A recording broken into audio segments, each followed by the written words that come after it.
سب تعریف اللہ ہی کے لیے ہے جو سب چیزوں کا مالک ہے، یعنی وہ کہ جو کچھ آسمانوں میں ہے اور جو کچھ زمین میں ہے سب اسی کا ہے، اور آخرت میں بھی اسی کی تعریف ہے، اور وہ حکمت والا ہے، خبردار ہے۔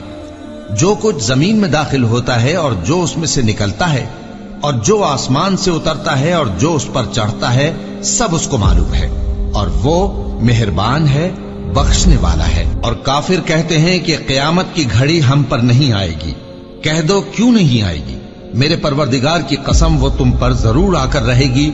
وہ پروردگار غیب کا جاننے والا ہے، ذرہ بھر چیز بھی اس سے پوشیدہ نہیں، نہ آسمانوں میں اور نہ زمین میں، اور کوئی چیز ذرے سے بھی چھوٹی یا بڑی نہیں مگر کتاب روشن میں لکھی ہوئی ہے، اس لیے کہ جو لوگ ایمان لائے اور عمل نیک کرتے رہے ان کو بدلہ دے، یہی ہیں جن کے لیے بخشش اور عزت کی روزی ہے۔ اور جنہوں نے ہماری آیتوں کے بارے میں ہمیں ہرانے کی کوشش کی ان کے لیے سخت درد دینے والے عذاب کی سزا ہے۔ اور جن لوگوں کو علم دیا گیا ہے وہ جانتے ہیں کہ جو قرآن تمہارے پروردگار کی طرف سے تم پر نازل ہوا ہے وہ یقیناً حق ہے، اور اس اللہ کا رستہ بتاتا ہے جو غالب ہے، قابل تعریف ہے۔ اور کافر کہتے ہیں کہ بھلا ہم تمہیں ایسا آدمی بتائیں جو تمہیں خبر دیتا ہے کہ جب تم مر کر بالکل ریزہ ریزہ ہو جاؤ گے تو تم نئے سرے سے پیدا ہوگے؟ یا تو اس نے اللہ پر جھوٹ باندھ لیا ہے یا اسے جنون ہے۔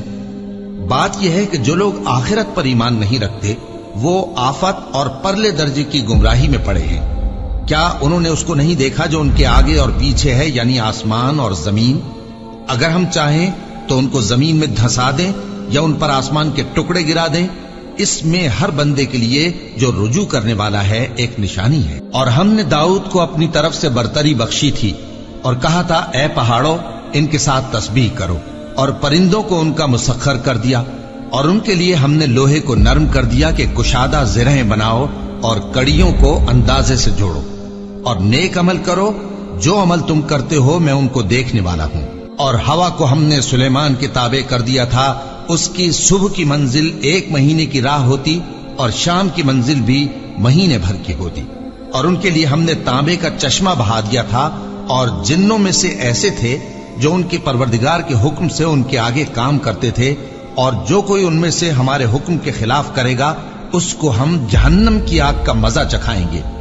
وہ جو چاہتے یہ ان کے لیے بناتے، یعنی قلعے اور تصویریں اور بڑے بڑے لگن جیسے تالاب اور دیگیں جو ایک ہی جگہ رکھی رہیں۔